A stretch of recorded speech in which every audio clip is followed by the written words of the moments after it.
Let's work. Yo, it's go time, showtime, never backing down time. One shot, yo, make it count, yo. Crunch time, shine time, make this moment my time. Get a grip, yo, ready, set, go. We bring the thunder. Bring the thunder. Let's work. Bring the thunder. Let's go. Bring the thunder. Let's work. Bring the thunder. Let's go. Yeah, it's my time, yo time. Step into the spotlight. Get lit, yo. Let yourself go. Our time, high time. Gotta go big time. This is it, yo. Never take no flight time. Grind time. Take it to the street time. Turn the roof off. Get loco. Game time, win time. We gon' bring it home time. No regrets now. Let it all go. We bring the thunder. Bring the thunder. Let's work. Bring the thunder. Well, good evening and welcome to Mountain Bears. I'm Aeson, and of course with me is the techie with the techie. How are you, Techie Joe? You know, a little tired. I can understand it's been a long week. We've had an amazing week, though. I know, right? But the funny part was it's trying to process this afternoon that we still had a show to do. Well, earlier this evening, I guess I should say, but process earlier this evening that oh, right, it's Friday and we have a show to do. It was a little much. It felt like it was somewhere on Sunday. And we still have a show to do.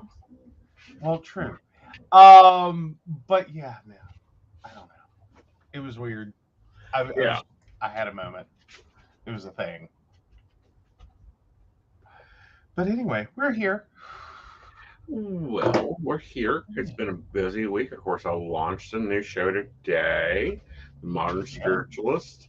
That aired at 6 p.m. If you missed it, you'll have to go find it and watch it. Hello, Miss Shannon. How are you? Hope you have your coffee ready, maybe some whiskey after tonight's topics. You know, seriously. Oh, and I still got to plug my phone in. I let my phone go dead earlier, guys. Oh, just wait till you turn it back on and it blows up. Oh, my God. We'll do that after the show. Mm-hmm. No one needs to hear that sound. Right. That would be horrible. Right. Ooh. Oh, I got pretty pictures. Cool. Sorry, I was opening because we've got pictures to share. Yes. It's cool. Because you cooked. I did. I got to cook. It was fun.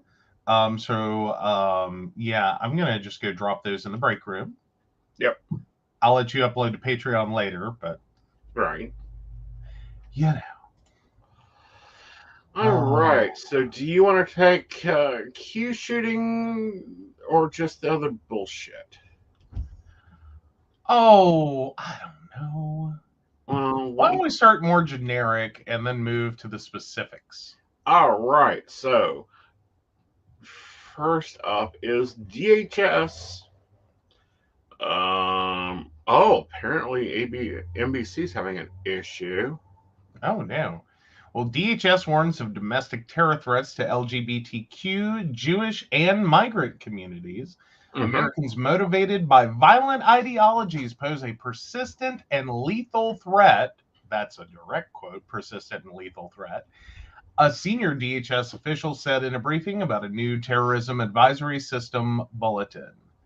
So, yeah. Intelligence officers across the federal government have consistently highlighted the growth and threat in American extremists in recent years, while explaining that foreign threats such as Islamic State terrorist groups and Al-Qaeda are no longer as persistent as they were before. The bulletin was the latest summary of national terrorist threats, a document that has been updated every 6 months since the insurrection of the Capitol on January 6th. Some of the extremists have been inspired by recent attacks, including shootings at LGBT bar in Colorado. Below, the bar is called the Q Club. Club Q, not a bar in Colorado Springs. let's address it by name. The report highlighted the enduring threats to the Jewish community, asked if recent asthmatic remarks by Ye, the rapper formerly known as Kanye West, consistently increased threats to the Jewish people. A senior DHS officer said, any high-profile official or celebrity trafficking in conspiracy theories only serves to ignite violence among extremists. Currently, the Jewish community seems particularly targeted in recent days by that kind of activity in our discord. The officer said the bulletin went on. Persistent charges of the border enforcement policies increasing non-citizens' attempt to enter the United States or other immigration-related developments have heightened the cause for violence. Ugh. Really? Yeah. Tell us something we do not know, you Homeland Security Department. Hey, at least Homeland Security is on it. Yes. Hello, Miss Brenda. How are you? How are you? Nice to see you. Coffee's to the left. The Irish cream's behind the bar. Don't you know? So, we got that Tuesday. Yeah. Yeah. Also, and then. And of course, it hit my news feed immediately. Was Colorado Springs suspect formally charged with 305 counts in the Club Q shooting? 305. Yeah. It's a lot of charges. Yeah. Including first-degree murder, attempted first-degree murder, assault, and bias-motivated criminal causing bodily injury. Figure it's going to take a long time to get through all this. Well, let me just see how many. Am I the only one who feels bad for the future jury? They've got to decide on 305 counts, don't they? Yes. Whoo, I get the feeling that might, there's no way they're getting a verdict in 2 hours. I'll just say that. Because don't they have to go through and read each count? Yeah. And then vote? Right.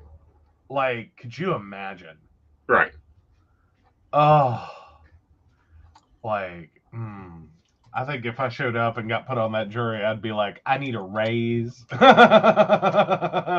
more than $47, I'll tell you that. Right? Well, and that was for 2 different days, wasn't it? No, that was for 1. I've served 2.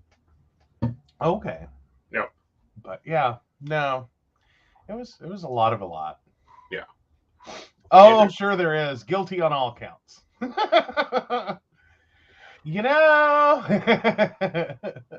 I feel like the judge might be like, did you read it? Did you actually read it? Yeah. Go back to the little jury room. Well, it's not only read it, but you have to do the paperwork too. That's the harder part. Oh, yeah. You have to go through and check yes and, sign your signature and move to the next one. Check yes. Guilty, guilty, guilty, guilty, guilty. Oh, yeah, you're guilty. Yeah. I feel sad for the future jury. One, it's going to be a horrible case to have to hear. Right. And then at 305 counts. It's going to take a while. Right. It's going to take a long. Well, I'm looking for a very long trial. Again, we're debating on whether I'm streaming the trial or not. If they stream it,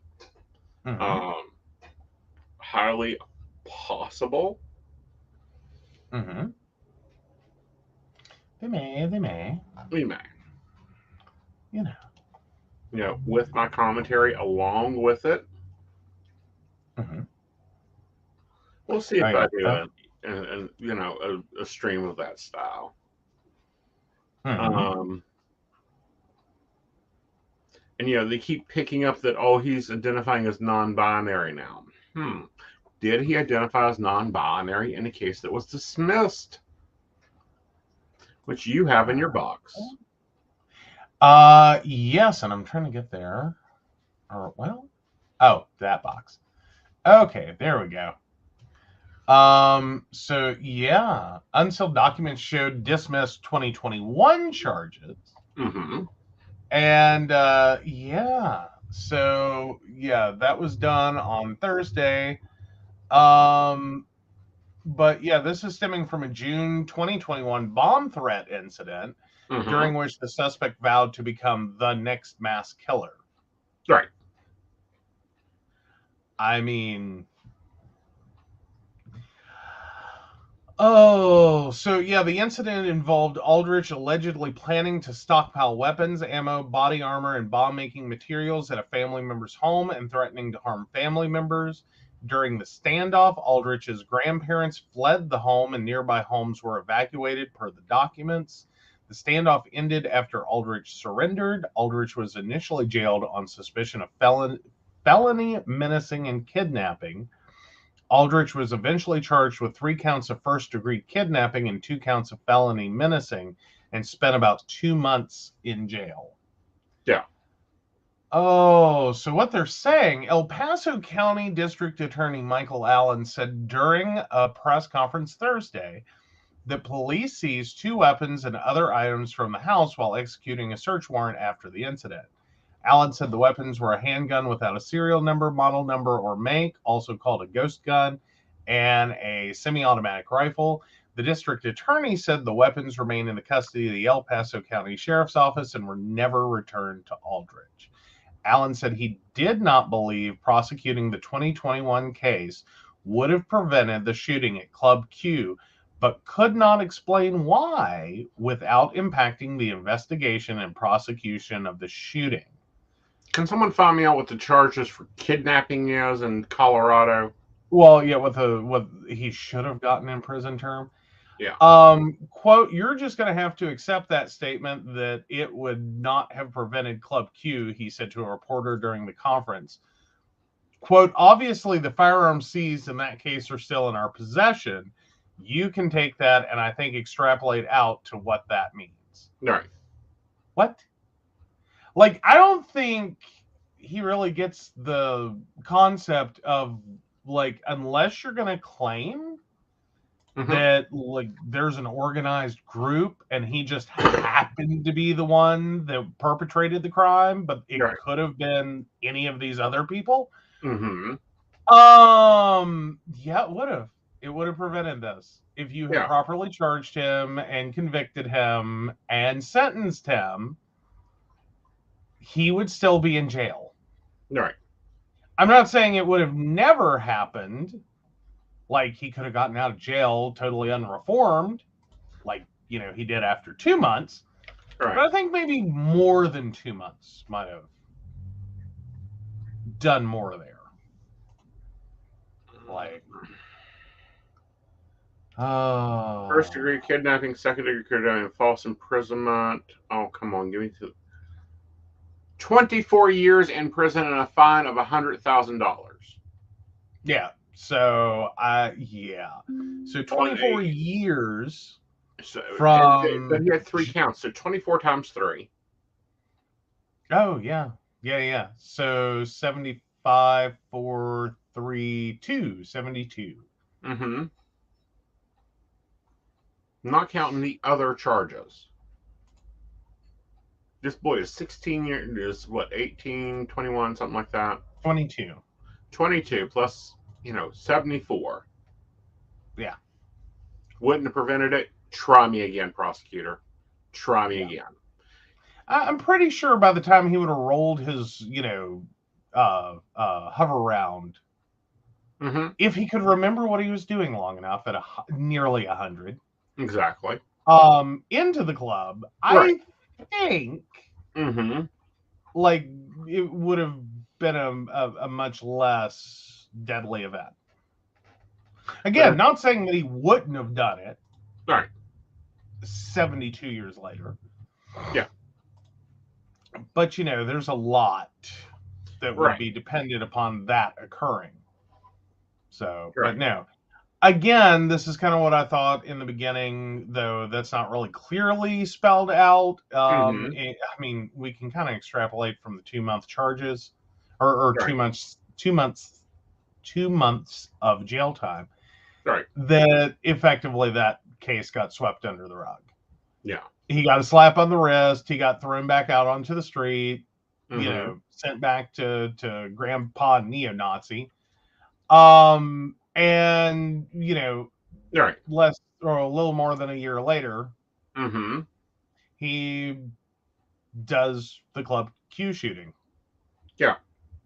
I mean, I don't get why there's a struggle there to figure out the bouncy ball. Right. Of like, why did this turn into that, turn into this? Right. Like, because, I mean, basically a year after he got out of jail. Basically. He did this. Yeah. Like, and I hate that for Club Q and everyone who's there. This shouldn't have happened. Right. But they will go on. Fundraisers are in place. You know, Absolutely. they're reminding people to keep their heels high. As you know, I have a thing in the front of my planner. It says keep your head and heels high and your standards too. And that's, you know, the important things there is we keep moving forward. We keep winning. Yeah. And winning and winning and winning. Yeah.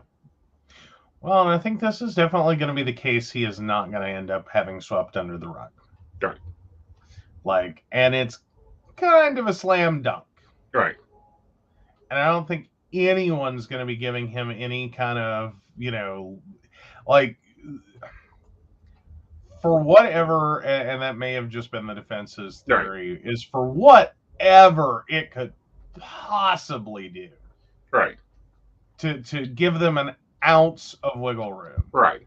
The claim that he is non-binary, which if he is, great, wonderful, great for him. Yeah. I still don't think you can use that to entirely. Right.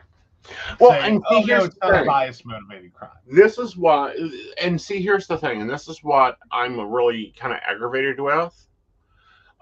Is Albright's grandparents, Pamela and Johnson Puller, moved to Florida, and prosecutors were struggling to compel them to testify in the case.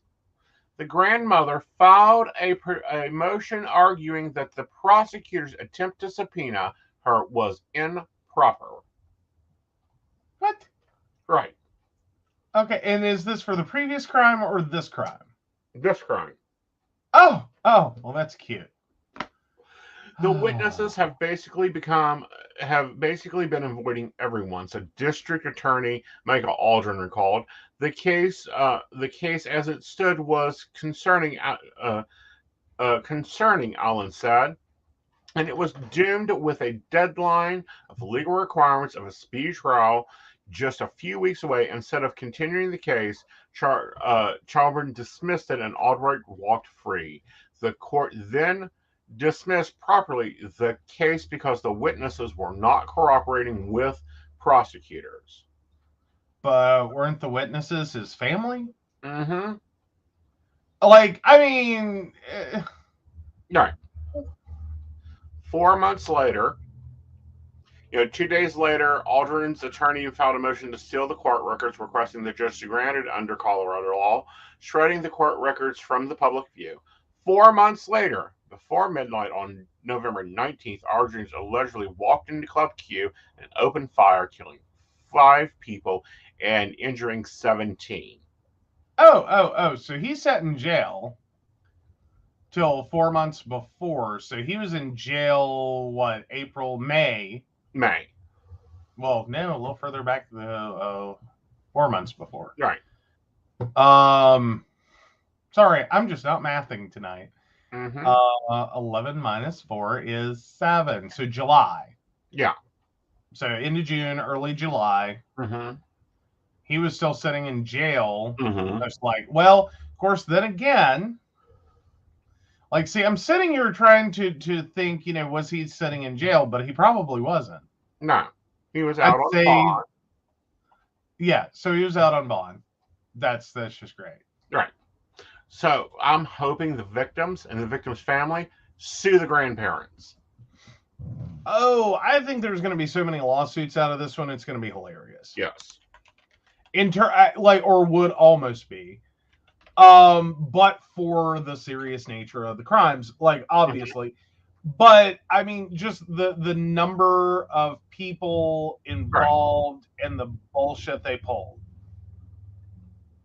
That, you know, this, like, I'm sorry, you're going to argue is a speedy trial problem? Like, what? Okay, fine, whatever. That's going to be interesting. I figure that's going to create its own little lawsuit in and of itself. But then, you know, you have the witness slash victim slash non, you know, willing to testify victim. Right. That I'm sure bankrolled the, you know, bond. Right. I mean, indirectly, of course, but right. Like, just so many people. Like, and my question is, why they were not charged with contempt of court, repeatedly contempt of court? I mean, probably because you don't want to charge a sitting senator or congressperson. No, this is, I believe, the other side of the family. Oh, the other side of the family. Okay, sorry. Yeah. Oh, fun. No. Oh, then basically not neo-Nazi shithead. Right. Was the one who bailed him out. Although, then again, I mean, does one really know? Like, what the two sides of this family, you know, in terms of grandparents are? Yeah. Meanwhile, Pamela gave him $30,000, which is suspected to be spent on a 3D printer.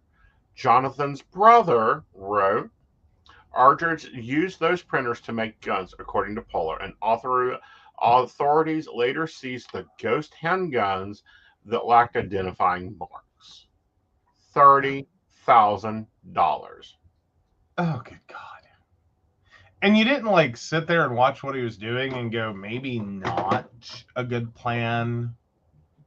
Like, I'm sorry, I would hope that most people's mothers, knowing that they, you know, that you just had this whole thing come up, like, if like, let's go with the honest version of this event, if it should not have screwed up his life in June of 2021.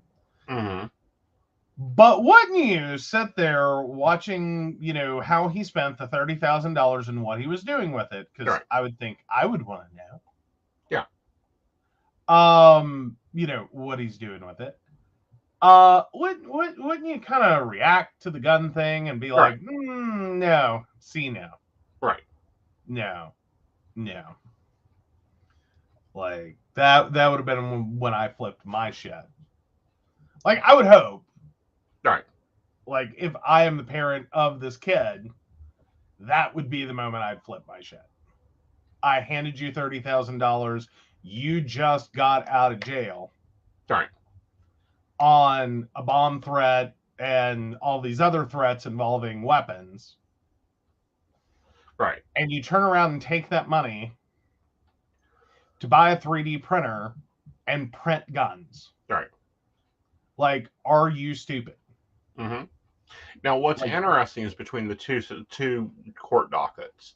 During the first two hearings, Ardridge's public attorney said that he identified as non-binary and used they/them pronouns. In motions 4 months ago, Ardridge's attorney used he/him pronouns, and the family members also used he/him pronouns in their statements. Okay, so yeah, this is looking more and more like he either suddenly in that 4 months after,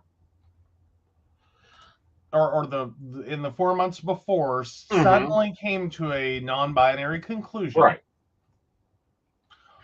Or it's a nice ploy by the defense to muddy the water on the hate bias or bias motivated hate crime. Right. I think most of the world's going to go door number 2. Right. This is a nice ploy by the defense. Yeah. Like, I don't think there's... I really find it a stretch to believe that one. Yeah. Like, yeah. I'm trying to figure out why this beach home came up. Oh, there's no telling. Oh, the street's named after him. Oh.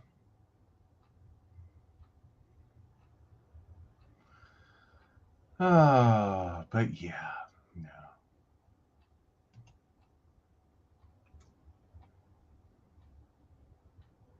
It's real interesting when you Google people's names, what all comes up. True. Very, very true. But yeah. But no, I cannot, for the life of me, find any sympathy for this kid. Like, he has had every advantage. I mean, I'm not going to argue that his life didn't have problems. Right. But he's had a lot of advantages working in his favor to try to keep his stupidity from turning into a lifelong problem. Mm-hmm. And at every single turn, has failed. Yeah. To avail himself of the resources made available to him. Exactly. To unfuck his life. Exactly. And continue to. Hmm? All right, so let's pop a break, and when we come back, we'll be talking about some other stuff that is heated. Okay. Hi, I'm Dottie the Psychic, and I'm sure you're wondering why I'm not wearing any makeup. Well, one reason is to irritate my social media manager, Aeson Knight. Hi, Aeson.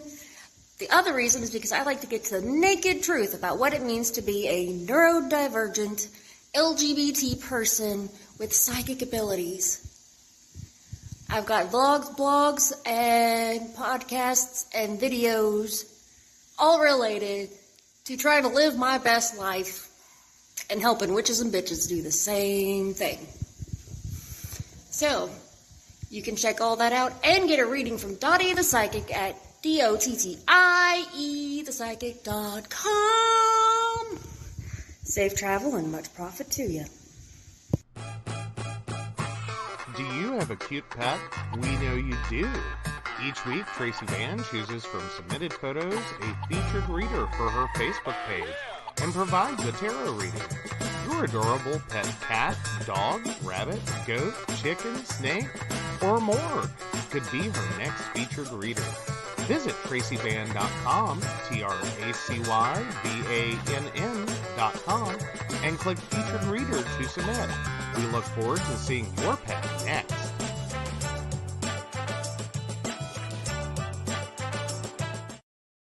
Hey everybody, Lady Gwendolyn here, and I am here to tell you how to get in contact with me and a little bit about what I do. I am the High Priestess that works with shadow work to help you grow and heal. And I work with access bars, Reiki, I do power forms. I'm recently getting into crystal healing, sound therapy as well. So you can go to Lady Gwendolyn Healing, that is LadyGwendolynHealing.com. Book your appointment with me. I do in person, I do over the phone, I do over Zoom. We can do that as well.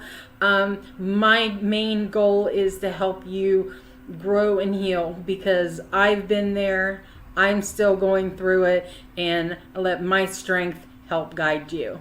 See you soon. Hey everybody, Natalie here from The Pendulum's Path. If you are in need of guidance, direction, spiritual connection, healing, or more, you have come to the right place. I have worked as a psychic and a medium for over 3 years, connecting people from all over the world with their loved ones, giving them insight and guidance into their current situations, their past healings, their blockages, and what they need to know in order for them to have a better future. It would be my absolute honor if you would come to my website at www.thependulumspath.com. Visit my shop. I have a whole bunch of crystals, oils, balms, mystery boxes, and more. And visit my services. I offer 15-minute, 30-minute, and 60-minute sessions. I also have email readings available if you're not comfortable with the one-on-one session with me, or if you just want to try me out. I encourage you to come visit me at the Pendulum's Path, and let's get you back on the right track today. Right. Okay, so you've got a new piece. I've got new pieces. Let's dig into the original, and then we'll go from there. All right, so this actually came from one of our viewers. We really appreciate she sent this. Of course, she is sort of living it. It's in her surrounding community, so thank you, Ashley. We appreciate that. Vandalism suspected in outage that left thousands without power in Moore County. Now, the original story is kind of fun. I started reading this because this was actually a direct message. And it was like, oh, did you hear what happened in North Carolina? And I went, no, what? And so I get this, I read the title, and I start reading the article, and I'm like, why do I care? Like, I mean, okay, fine. Thousands of people without power is a news story. Right. Not one we normally cover. But I'm trying to, like, it was one I had to just keep reading and go, okay, there is a reason she sent this to me. I know there is.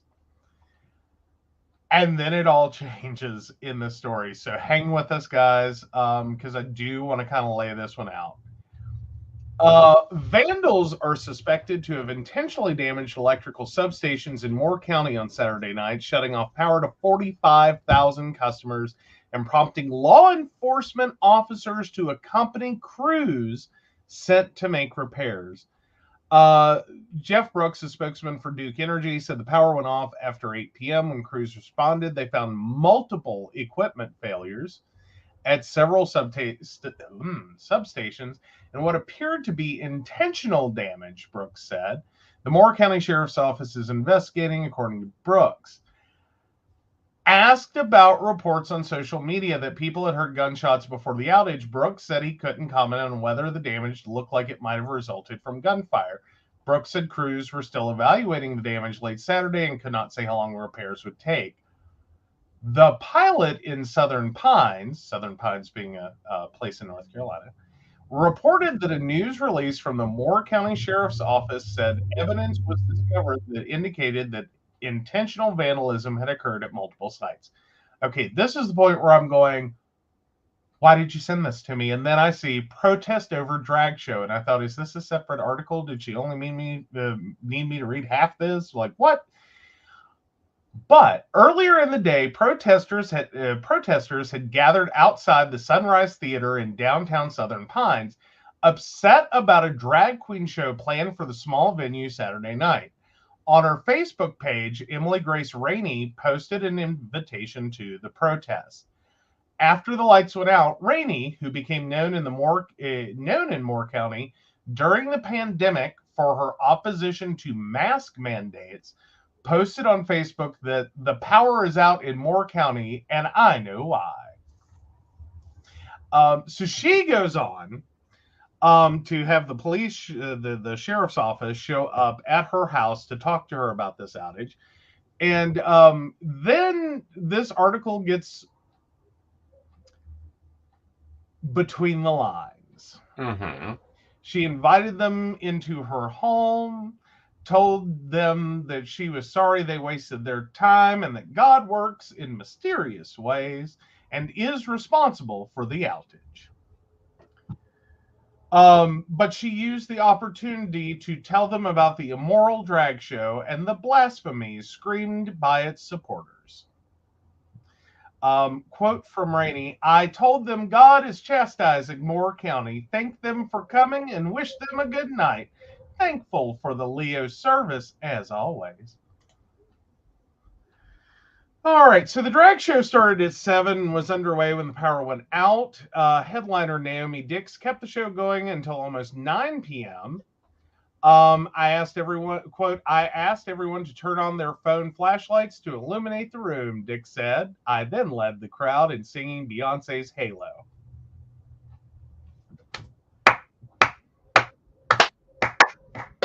Well done. Well done. Yeah. All right, so that's where this one started. Yes. This is where it started. This is how it started. Uh-huh. How it's going. All right, what did you thought? Well, I found that this isn't the first power station damaged. Oh. All right. 3 weeks before, someone shot and damaged 2 power stations in Moore County. Another substation was deliberately disabled in near eastern North Carolina in the town of Marysville. Substations were damaged on November 11th, shutting down electricity for about 1,200 homes and businesses served by the Carter Caven Electrical Corporation. CCEC says it was able to reroute power around the stations and fully restored electricity within 2 hours. Mm-hmm. In a statement posted on the website a few days after the incident, the corporation described it as vandalism. The company said vandals damaged transformers, causing it to leak coolant oil, but the statement didn't say how. Spokesman Glenson said this week that the company is not saying more about the damage right now because of the ongoing investigation, but it separate from everything going on in Moore County. We are going to withhold comment until we have more information. Glenn said in an interview that we will share whatever we are given the go-ahead from authorities to do so. The Jones County Sheriff's Office is leading the investigation with help from the State Bureau of Investigations, the SBI. Spokeswoman referred questions to the Sheriff's Office, which did not respond to requested comments. In the company's statement, Jake John, CCO's general manager and CEO, urged whoever is responsible to turn themselves in. Uh-huh. Uh-huh. Yeah. So it sounds like the theory is that was a test of could you do it? Right. Before they did it. Right. Interesting. Yeah. So Moore County sheriffs have applied for search warrants in subpoenaed and suspected shooting.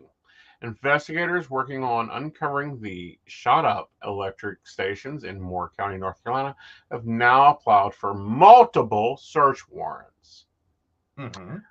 45,000 customers represent nearly all the residents of Moore County lost power Saturday night. Shortly after, we know this. So the sheriff's office said that Moore County officers have applied for search warrants over the past few days. Madison said the warrants are under seal and declined to confirm what property the warrants were for or even whether they had been carried out. The State Bureau of Investigations is being assisted by the FBI, good job FBI, as well as Moore County Sheriff offices to investigate. All right. So, yeah, it sounds like they're narrowing in on the North Carolina case. Mm-hmm. However, this looks to be a bigger problem, according to you. Yeah. So, yeah, this actually came out just a few hours ago. So, as North Carolinians regain power, investigators probe terrorism and threats against power substations across the U.S. One expert explains what needs to be done. So this was published at 3:18 p.m. today. So a growing number of reported, and from CNN, a growing number of reported threats to power infrastructure are under investigation following attacks on substations in the South and on the West Coast as electricity becomes a more critical need in winter. Even before the gun assault Saturday in Moore County, North Carolina, wiped out power for days to thousands, at least 5 electricity substations in Oregon and Washington had been attacked in November, according to energy companies. While no motive or suspect behind the North Carolina attacks has been identified, investigators are zeroing in on 2 possible threats centered on extremist behavior. Writings by extremists on online forums encouraging attacks on critical infrastructure, and a series of recent disruptions of LGBTQ plus events across the nation by domestic extremists, law enforcement sources told CNN. Though investigators have no evidence connecting the Moore County outage to a drag event that began there around when the lights went out, the timing and context of armed confrontations around similar LGBTQ plus events across the country are being considered. The sources told CNN the outage ended the Moore County drag show after an audience. The outage ended the Moore County drag show after audience members lit the stage with phone flashlights. Sandhills Pride has said. As investigators continue to look for evidence and clues, detectives with the Moore County Sheriff's Office have applied for search warrants. Major Andy Conway told CNN Thursday without giving details about the nature of the searches. No arrest warrants have been issued. So now moving on down. Beyond this month's incidents in South Carolina and North Carolina, where lights flickered back on Wednesday, in Oregon, a substation in Clackamas was damaged in a deliberate physical attack over the Thanksgiving holiday. Bonneville Power Administration spokesperson told CNN BPA operators discovered a cut perimeter fence and damaged equipment inside, the spokesman said, adding the company is working with the FBI in the incident. In Washington state, 2 incidents occurred in late November at 2 different substations. Puget Sound Energy spokesperson told CNN both incidents are currently under investigation by the FBI, it said, adding, we are aware of recent threats on power systems across the country and take these very seriously.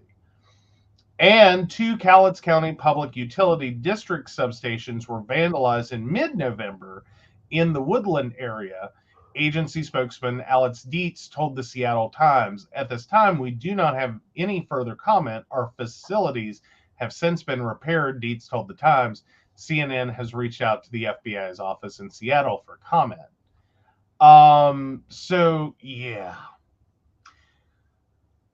That kind of leads us to the reality of, like, we can't really protect these electric substations. Well, yes, we can. Well, I mean, in general, this is where this article goes on to. Well, I know, but yes, we can protect these electric substations. It's very easy to do so. You electrify that fence, baby. Well, there is that. Drop 220 onto that fence and see if Bubba can handle it. Well, I mean, but if the lights go out. Right. I'm just saying. Order of operations there. The electrified fence is going to work for too long. But no, this is a quote from David Terry, Executive Director of the National Association of State Energy Officials. The electric grid is a massive, interconnected, for the most part, machine. It's impossible to protect every node. In recent years, state, federal, and industry leaders have taken steps to protect critical nodes, Terry said, but there remain substations in particular that we can't protect infinitely, unfortunately. Right. Reducing the risk of disasters from attacks on power infrastructure requires a multifaceted approach, Terry said. Quote, there are really 2 pieces. One is the hardening of infrastructure. That certainly continues to occur. but the threat increases even more rapidly, he said. Such fortification could include building walls around power substations or adding armed guards. The second part is to be more resilient, Terry said. So you see state government energy directors around the country working with their utilities and the Department of Energy to work on things like microgrids and backup power for mission critical facilities like hospitals and nursing homes. Mm-hmm. Oh, so yeah. Oh, so where the North Carolina investigation stands, anti-government groups in the past 2 years began using online forums to urge followers to attack critical infrastructure, including the power grid. They have posted documents and even instructions outlining vulnerabilities and suggesting the use of high-powered rifles. One 14-page guide obtained by CNN cited as an example the 2013 sniper attack on a high-voltage substation at the edge of Silicon Valley that destroyed 17 transformers and cost Pacific Gas and Electric $15 million in repairs. Mm-hmm. The caliber of the bullets in that California incident is different from those used in North Carolina, a law enforcement source told CNN. But whoever attacked the North Carolina substations knew exactly what they were doing, Moore County Sheriff Ronnie Fields has said. Right. So, yeah. Yeah. Well, it's also under investigation, but not currently being reported that much because it's only possibly one life in prison. Moore County is looking into possibly this power outage causing the loss of one life. And if it is connected to the power outage, then they most definitely will be serving life in prison. Very easily could be. Yeah, that was reported 3 days ago after the power grid failed. Mm-hmm. Well, and that's a serious part of this is like having to take the step back and to sit there and go, you're that ticked off over a drag show. Yeah. That you're going to knock out power for 45,000 people. Mm-hmm. I would assume that probably 44,850 at least were not at the drag show.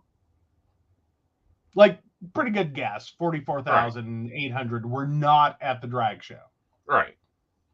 But you knocked out power to them as well for days. Right. Invariably, that's going to mean you have a lot of businesses, a lot of homes, a lot of people who are in very serious medical states without power. Mm-hmm.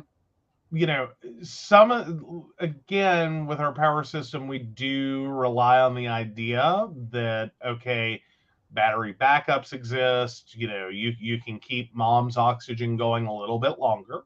Right. And the backup tanks.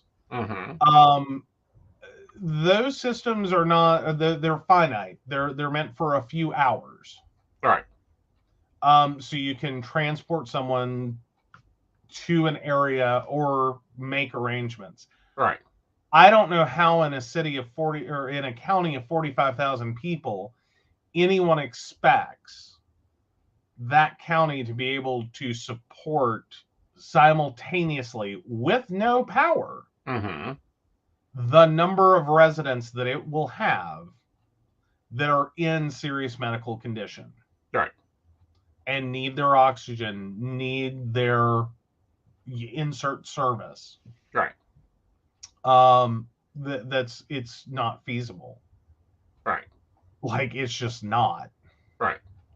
I don't think most home health agencies, if you look at most home health agencies, they are the ones that would provide you, durable medical companies, that would provide you, you know, your oxygen bottles, your oxygen concentrator, etc.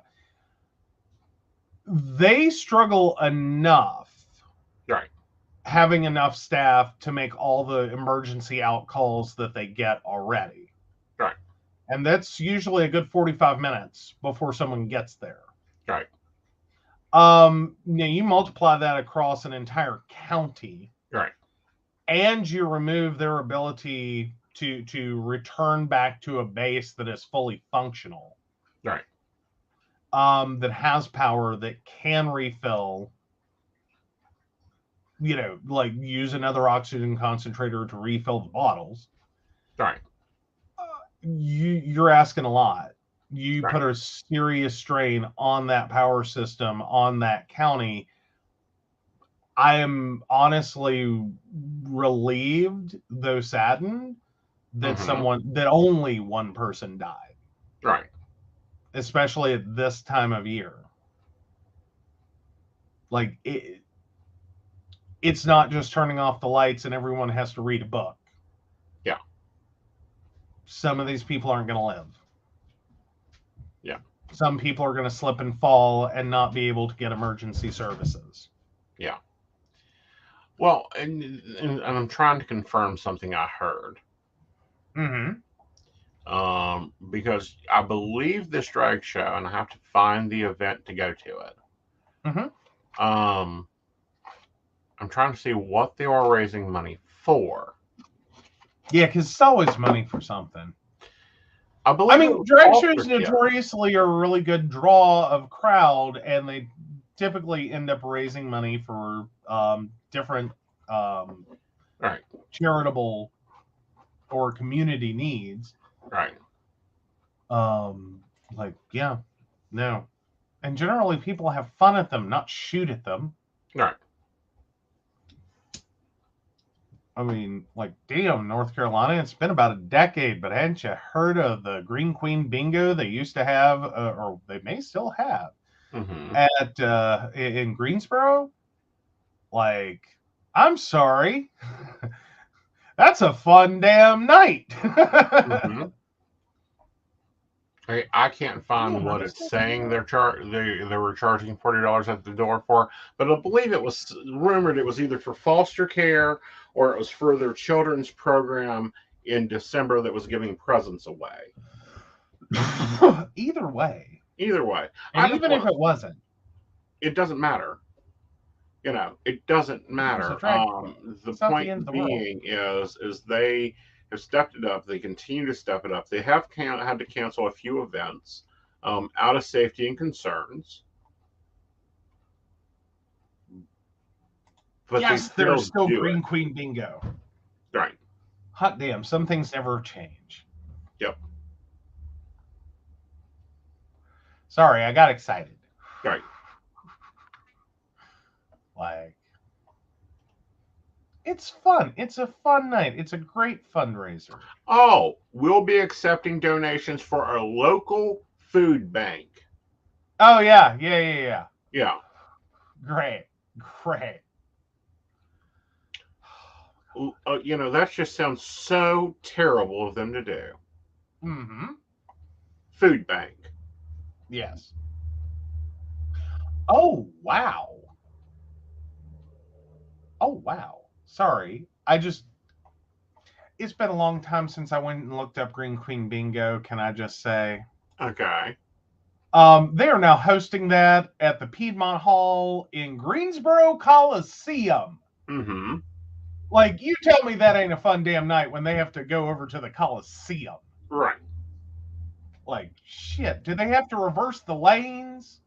Can someone tell me now, does Green Queen Bingo have to reverse the lanes on after the event? Right. I'm just saying, like, that's a big damn fucking bingo night. That's what that is. Well, it is.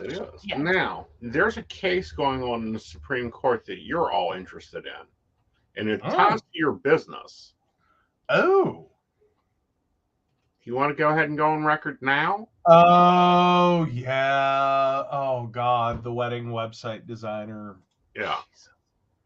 Yeah, so this is another cake shop.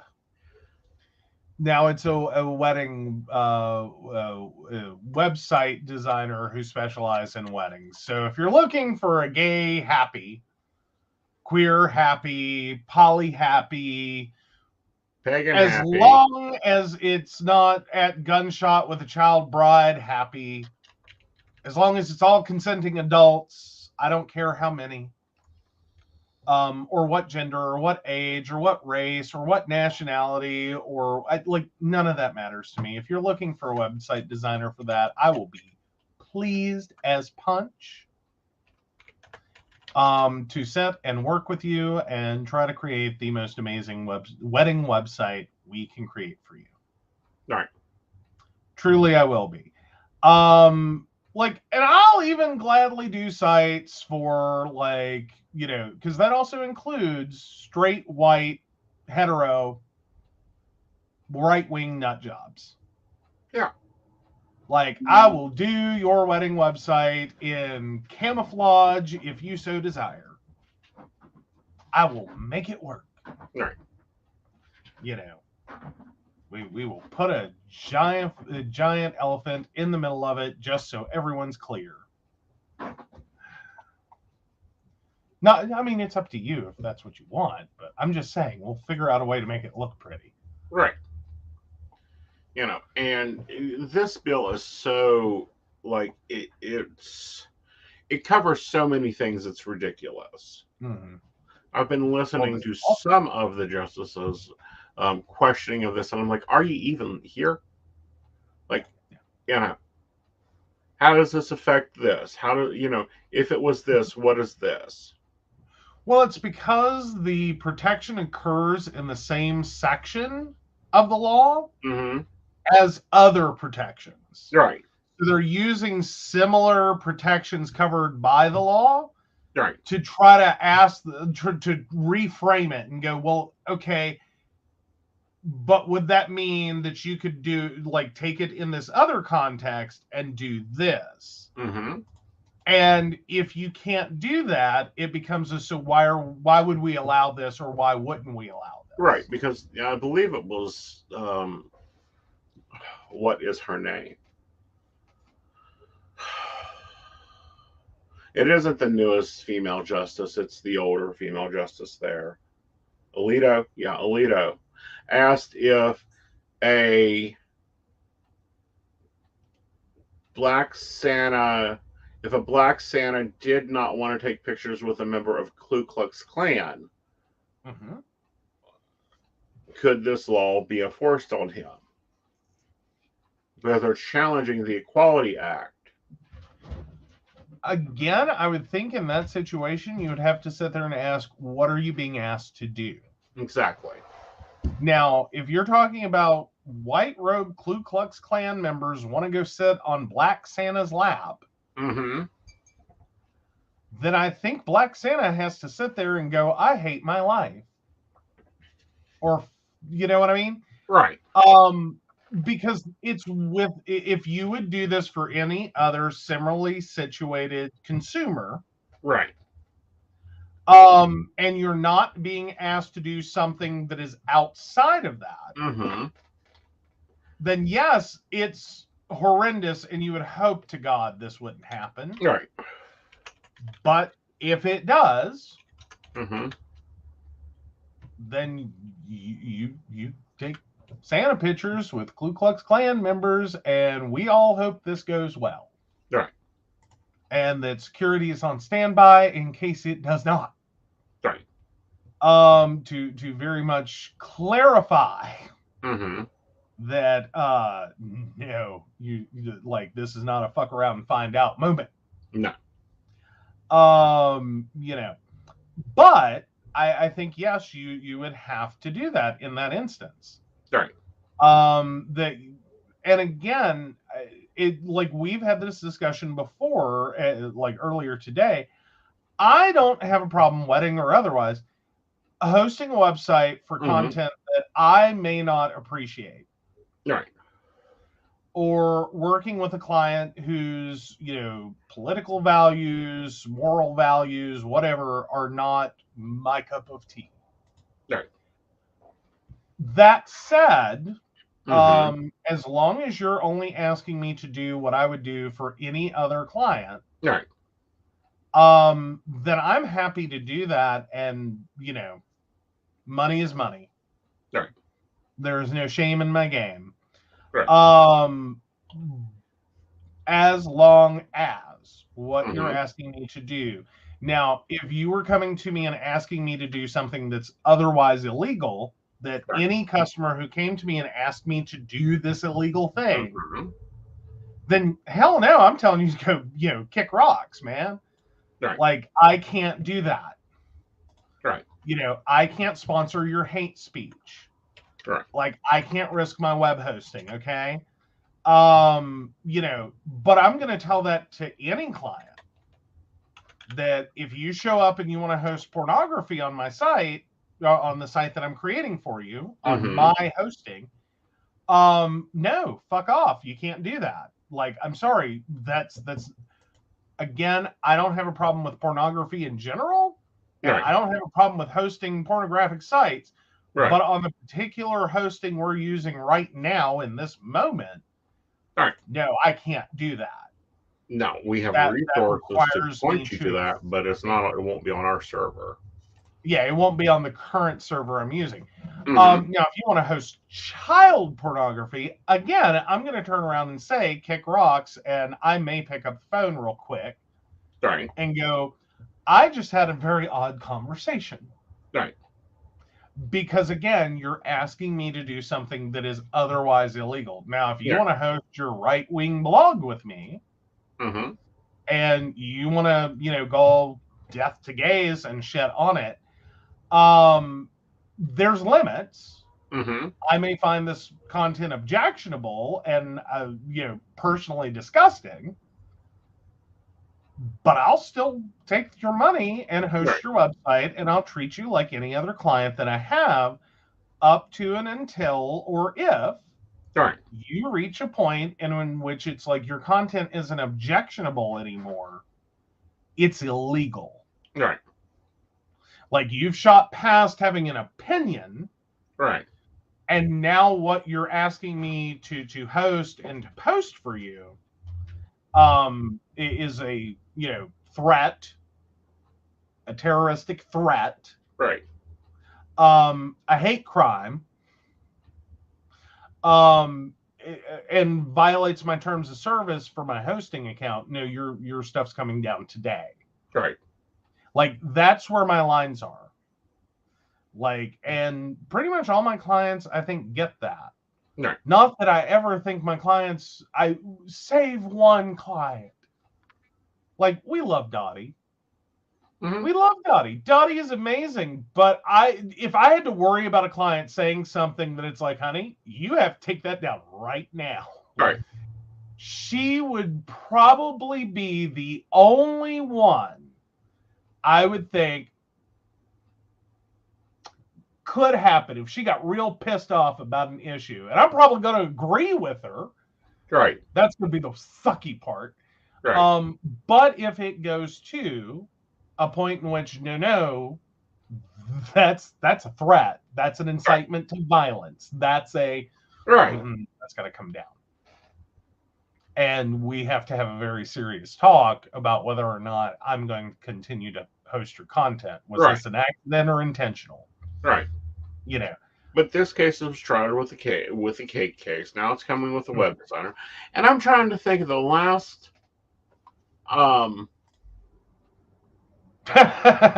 sorry, I just read Shannon's comment. Yeah. Legal age, just get on OnlyFans. Damn. You're true.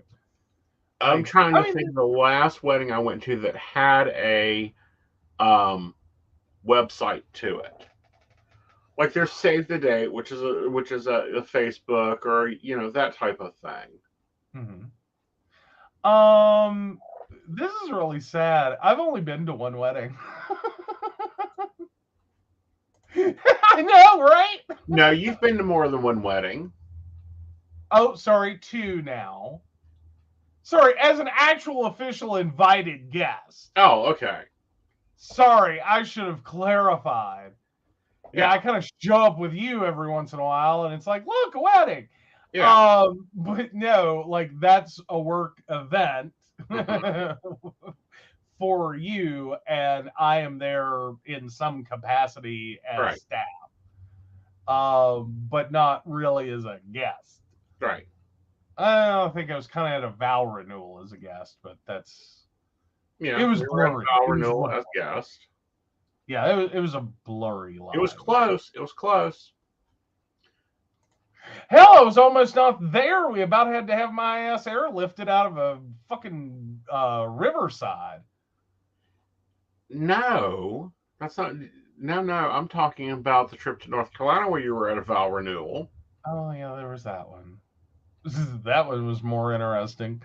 No, I was talking about the last one you did for and we're not going to give names, but the one you did where I fell though and hurt my arm.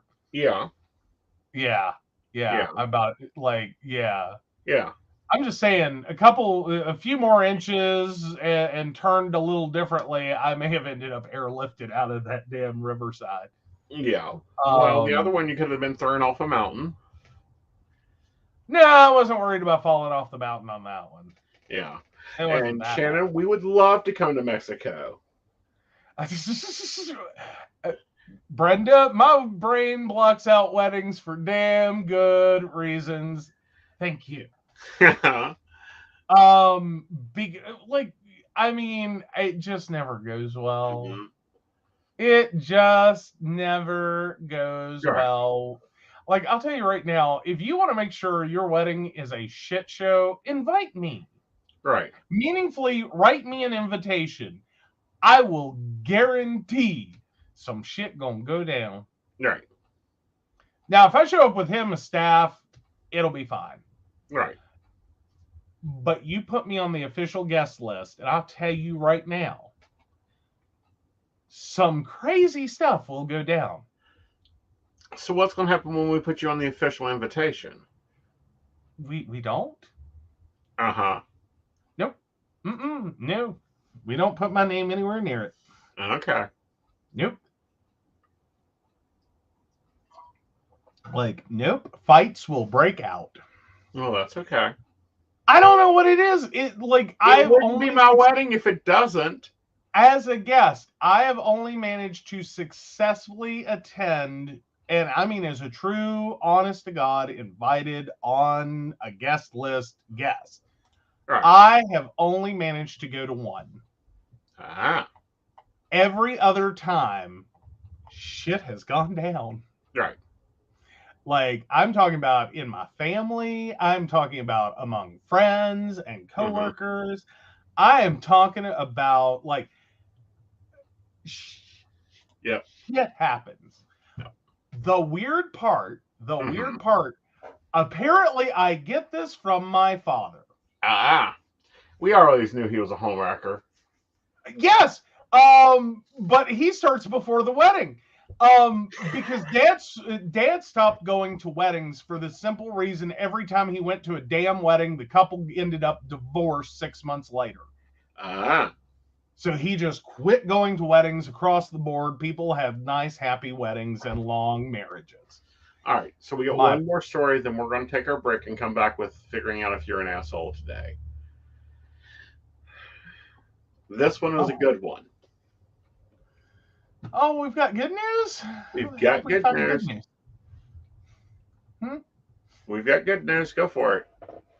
Where's it at? It's in your private messages. Oh, okay. Oh, yeah, sorry. So, U.S. Senate passes same-sex marriage protection bill. So, the U.S. Senate passed a bill on Tuesday that would protect federal recognition of same-sex marriage, a measure taken up in response to worries the Supreme Court could overturn a 2015 decision that legalized it nationwide. The narrowly tailored bill would require the federal government to recognize a marriage if it was legal in the state in which it was performed, is meant to be a backstop if the Supreme Court acted against same-sex marriage. It would not bar states from blocking same-sex or interracial marriages if the Supreme Court allowed them to do so. Today, the long but inexorable march towards greater equality advances forward, Senate Majority Leader Chuck Schumer said in a statement. By passing this bill, the Senate is sending a message that every American needs to hear, no matter who you are or who you love. You too deserve dignity and equal treatment under the law. The bill was passed 61-36 with 60 votes needed for passage. 12 Republicans joined 49 Democrats in supporting the bill. One Democrat, Georgia's Raphael Warnock, was absent, as were 2 Republican senators. A similar but not identical bill passed the House of Representatives earlier this year with support from 47 Republicans and all Democrats. The House would need to approve the Senate version before it is sent to President Joe Biden to sign into law. So, yes, great news. Yes. So this is all in response to, in June, the Supreme Court overturned the nationwide right to an abortion, undoing 50 years of precedent. In a concurring opinion, Supreme Court Justice Clarence Thomas wrote, the court should consider reversing other decisions protecting individual freedoms, including the 2015 ruling on gay marriage. Right. And in more updated news, yes, the House gave final approval to the measure, with lawmakers from both parties voting in favor. It is now headed to President Joe Biden's desk to be signed into law. Woo! Yep. Awesome. Good deal. Oh, sorry. I was just catching up on comments. It's right.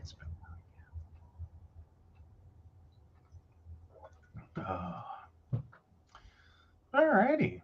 Yep. So we may actually finally get a legal right to gay marriage. We get a legal right to marriage regardless. Right. That's really the important point. Although it's probably worth pointing out, depending upon how exactly narrowly it's written, if it is just fundamentally what was said in that article, if it was, if it's legal in the state that it's performed in, right, that could actually end up becoming a multifunctional law. Yes. That covers a number of different marriages. Those that currently exist, such as interracial marriage and gay marriage, and but could also extend into your pet peeve category of polymarriage. Right.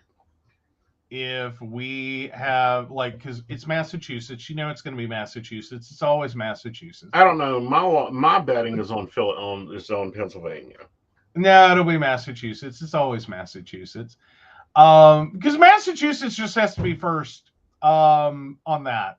They're just like, yes, we'll marry you. Yeah. They're like, I don't know. It's this weird thing they have. But we appreciate it. Don't get us wrong. Yeah. But no, I figure that's where it'll start. If it's when the time is right, when some state is ready to take that on, it'll be Massachusetts, and they will be like, yes, we will marry you to 15 people. We don't care. Right. As long as they're all in agreement, all show up, all sign paperwork. Oh, yeah, y'all already do that. We're just going to cut down the paperwork some. And you want to talk about TLC having a show. Bridezillas. Not Bridezilla. Bridezillas. No, say yes to the dresses. Say yes to the dresses. Ooh. Oh. I mean, come on. Let's cash in on what they're going to really make it about. And it'll be, 4 to 8 brides agreeing on the dresses. They all have to be different styles because nobody wants the same wedding dress. One wants a black dress. One wants a red dress. One wants a purple dress of similar style. Yes. All right. Let us go to break. And when we come back, we'll be finding out if Joe's an asshole this week. Remember, if you want to vote, you need to be over on Aeson Knight's YouTube page.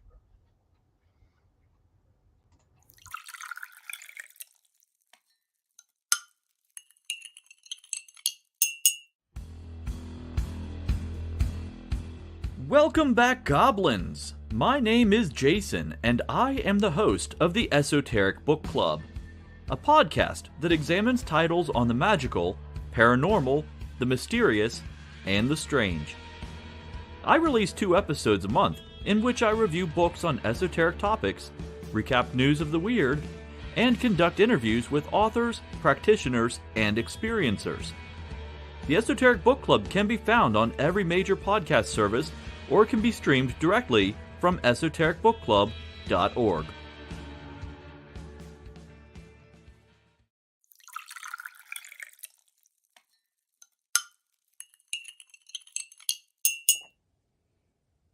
Hi, I'm Tracy Van. I provide a blended reading consisting of mediumship, psychic, and tarot cards. A reading from me can cover any guidance you need from relationships with your partner or your family, spiritual, financial, any questions you may need clarity on. If you would like to book an appointment with me, check out my website, tracyvan.com. That's TracyVann.com. I have bookings from 15 to 60 minutes you may choose from. That helps if you just have a quick question, need an answer, or if you're looking for a reading in more depth, I'm here to provide the guidance and clarity for you. Let's just figure it out. Bye.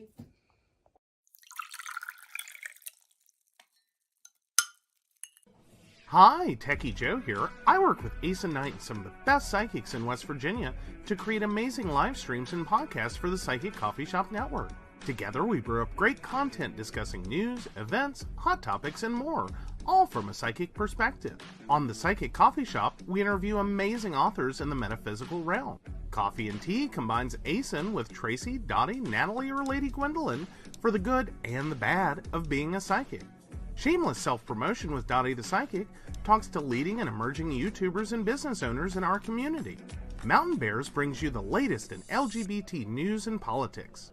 The Psychic That Plans answers the question of, well, how a psychic plans. Plus, we're live on air. We take your comments and your questions, including psychic advice questions. Check out our amazing programming, book an appointment with top psychics, and find out all the wonderful things we have to offer at PCSBnetwork.com today.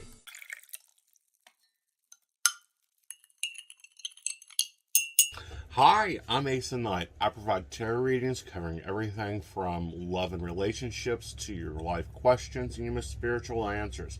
And also, I provide a lot of guidance in finances and divorces and all those relationship problems. So, if you'd like to get a reading from me privately, not on air, you can feel free to do so by visiting aesonknight.com and booking your appointment.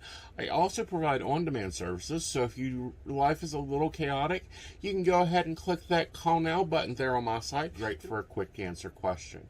All right, guys, back to the show. Enjoy.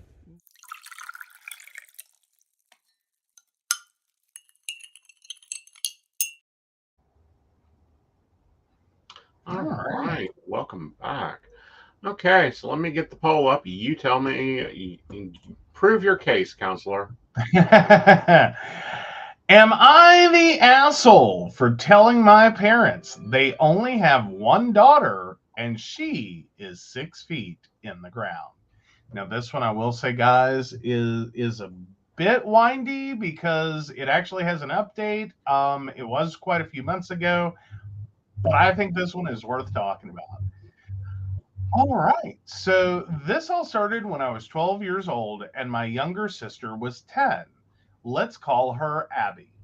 Well, Abby started to get sick and no one in the family knew what was going on. I started to be dropped off at my grandparents' as they went to different doctors. I'm not going to go into her illness, but when the doctors figured it out, it was bad. So a lot of time was devoted to my sister. When I was 14, it got worse, and I started to be left at my grandparents' for longer amounts of time. It started with just staying the weekend and then maybe the whole week. I would bring it up, and they told me that they have to focus on Abby. Soon I was staying there for months. By the time I was 16, I was basically living there full time. I would maybe see them every other month. If I texted them about anything, the same response was always sent. We need to focus on Abby right now. I'm 19 now, and Abby has passed away from her illness. Her funeral was 2 weeks ago, and I attended through FaceTime.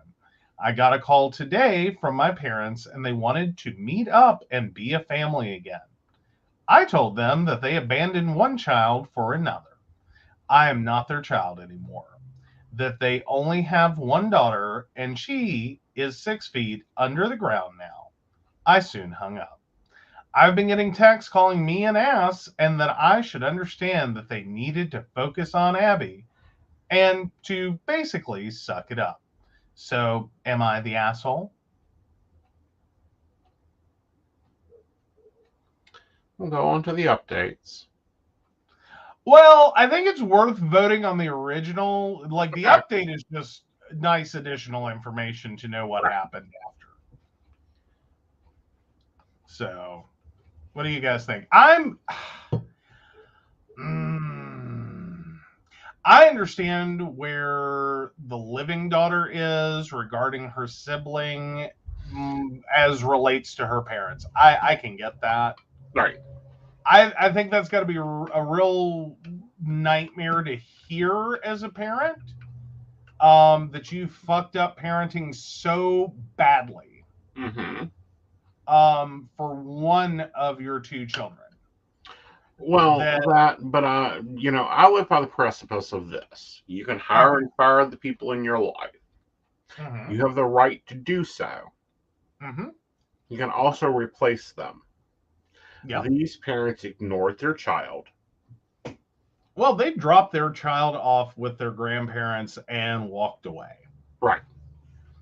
And I mean, part of me wants to say I can sort of understand that. Having, another child that is sick can be a very stressful situation, and that they are going to be very focused on that child's treatment, trying to keep that child alive or at least make them comfortable until such time as they pass. Right. I think that buys you some leeway as a parent. Right. For not being the best parent ever. But I don't think it gets you this. Right. Like, they pretty much, really, truly, I think the OP has a good handle on it, that they discarded me and acted as if their other kid didn't need their parents. Exactly. Pretty much. I mean, and that's a moment there.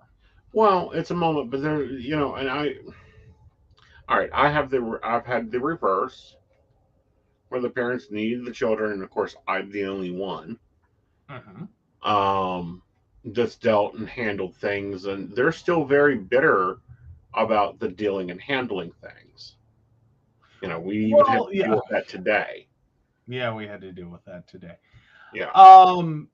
Yeah, and I think a lot of families end up facing that one. Yeah. Is that, like, when you have elderly parents in need of care, it can very much become a game of dodgeball amongst your siblings. Right. As to, who can avoid responsibility the hardest. Right. Now some families are, taking the analogy as far as I can and kind of crudely, and then for some families, there's just one really, really, really big, fat, slow kid that's standing way too close to you. In this dodgeball analogy. And like, basically they're gonna get hit with it. They're gonna get hit with it. They just don't even run away from it. They're like, yeah, just go ahead and take me out. I'll go do it. Right. Oh yeah. One could have stayed with the sick child while the other did things with OP and take turns like that. Yeah. Yeah. Those are options. I mean, there's a lot of ways to handle the situation. I think that allowing that the non-sick child to go spend time with their grandparents than be stuck in hospitals and waiting and missing school, and because this drug out for 7 years. Right. And that is a very long time, and that is a lot going on. I could understand making a more formal arrangement, but you don't get to just walk away. Exactly. which is what they did. It's not even like they tried to be like, okay, like I could understand this if this were more like a 3-month Right. situation or a you know, a lot shorter. Right.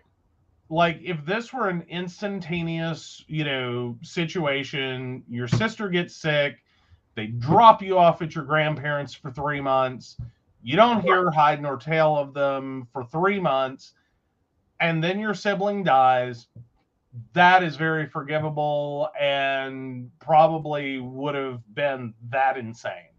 Right. I don't know if these parents were shielding this child, the sibling, the non-sick sibling, from what all was going on, and they just didn't want to get into it or have them have to go through it or be a witness to it. Mm-hmm. I mean, that's the nicest thoughts I can have. Right. But at the same time, you can't just walk away. Right. And not expect the child you walked away from to be pretty damn pissed. Right. That one day they were living their life and, being their best selves. Mm-hmm. And the next day they got dropped off at grandma's and they didn't know when you were coming back. Right. Like, no, that's or if you were legitimately coming back. going to piss a kid off. Yeah. Or if you were coming back. Yeah. If ever. Yeah. Yeah. Nor do you get to just turn back up. I think that's really probably the point that I think is going to grind everyone. Right. Or just immediately turn up after the death of your daughter. Right. And like, oh, replacement child. Yeah. Like, no, you didn't go to Walmart and buy a new one. Right. Or, take the spare out of the attic. Like, that's not how kids work. That's how you treated her. Like, you got a new kid. Right. Like, you got a more whatever child. Right. You put this one in the attic and, played with the sick one. Again, this is horrible analogies, but I mean, it's kind of in the same vein, though. Is this one dominated your focus? That one ended up stuck in the attic. No one gave a shit. Thankfully, the grandparents did. But, you as parents didn't give a shit. Then, oh, this child died. Okay, let's pull the other one down from the attic. Exactly. No. Like, no. You made no effort there. Like, yeah. All right, so where's the poll at? All right. Let's check this off in a minute. Let's go here. Oh, yeah. Comes off as sick kid is our favorite, and we have no time for you. And now it's like, okay, we're stuck with you now. Yeah, it would definitely come across to people as that. Yeah. Like, I mean, caregiving can take a lot out of you, and you may neglect some of your relationships. And believe me, I get that one. OP is not the asshole. Dang, this is twice we've ruled not the asshole in the month. I know, right? All right, I guess I'll give you peach cake. Okay.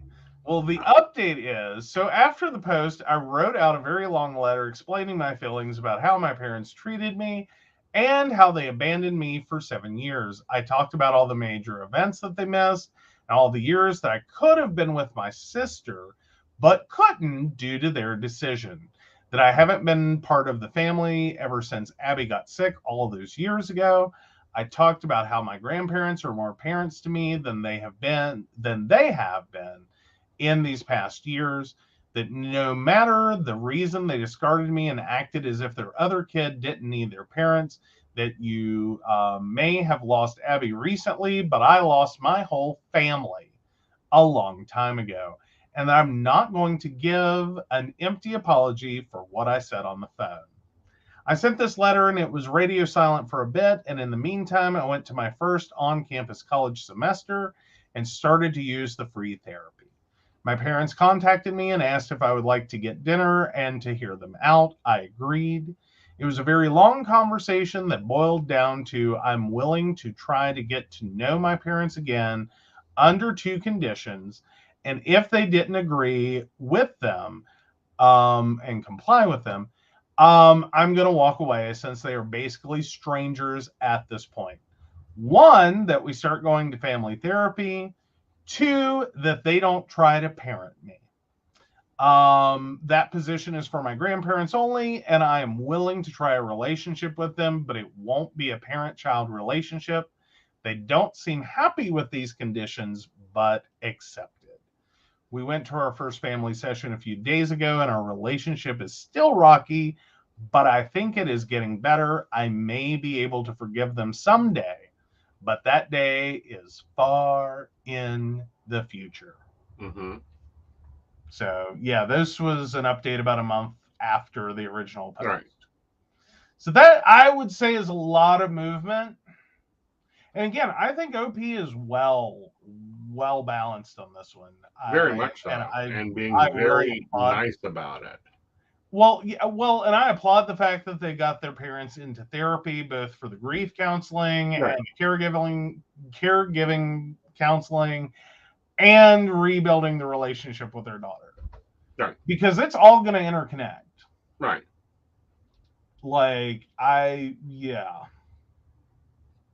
Because I would hope that branches out beyond just the family counseling and breaks down individually. Because they all need it. Now, OP is actually doing fairly well with this, but yeah, I mean, it's still a lot. Right. Yeah, it's a lot. Yeah. And Brenda points out that would be hard on her grief processing. Also, since she didn't get to spend time with her sister, that's sad. Yeah. Yes. Yeah. I think that may almost be considered the worst part of the abuse and neglect in that is between the two sisters. Right. Is, your parents were shitty towards you, but they were also really shitty towards you and your sister as siblings. Right. Because I don't think OP is mad at her sister. She's putting the blame where it belongs. Right. Because it would be acceptable, but it would be misplaced. Right. If she were mad at her sister for getting sick and taking away her parents from her. There's a fair number of people that have that kind of reaction. And that one always gets me, especially when it's dad cheated on mom, knocked up this other woman, and then he left mom to go with this other woman and start a new life and family, blah blah blah. And they end up hating their step sibling, their half sibling, either which way, their sibling, for taking their father away from them. Right. And not being pissed off at dad for not being able to keep it in his fucking pants, and for deciding to trade in one family for another. Right. But you will see those people that get pissed off at the sibling specifically.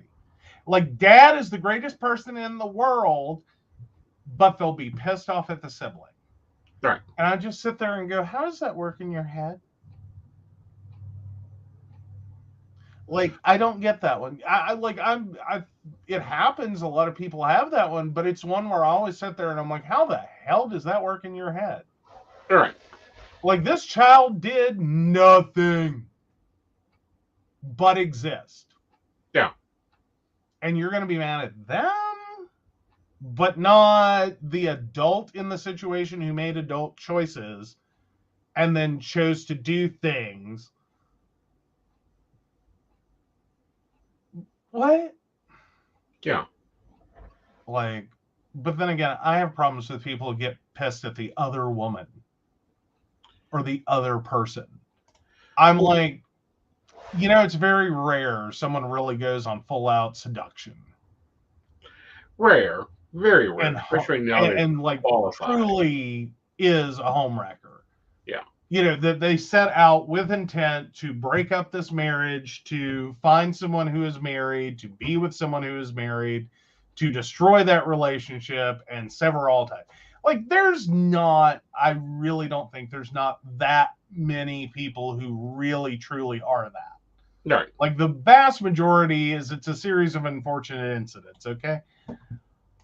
Well, I feel like it's a lot of series of unforeseen incidents, but at the same time, um, Mm-hmm. I'm looking at things and it's like there comes a time when you have to make choices as both a parent and also co-parent or whatever title you want to exist Mm-hmm. in. And you have to really make choices for the good of all. You don't go and you don't cheat people out of a relationship with a sibling. Mm-hmm. And homewreckers are never homewreckers. That house was wrecked before they even started. Yeah. And again, that's why I never understand getting pissed at, like, be pissed at the cheating spouse. Like, that, that's your relationship. That's the thing that got broken. Right. The other person, Yeah. like, I'm sorry, if I can end up in a situation like that because I went on a date, Mm-hmm. like, tell me what I did wrong. So, like, what was I supposed to do? Like, check the courthouse, like, get a full legal name, go down to the courthouse, pull vital statistics, check for a marriage license? Like, I don't know, run a background check, sniff his Facebook, kiss him. still, like, the majority of people that have gone to cheating have generally avoided means. Mm-hmm. But then again, so do people who aren't married. True. So again, tell me what I was like. If I can end up being in the situation where you hate me for being the other person, Right. then, and all I did was go on a date. Right. All I did was do normal dating activities with someone who told me they were single. Right. Like,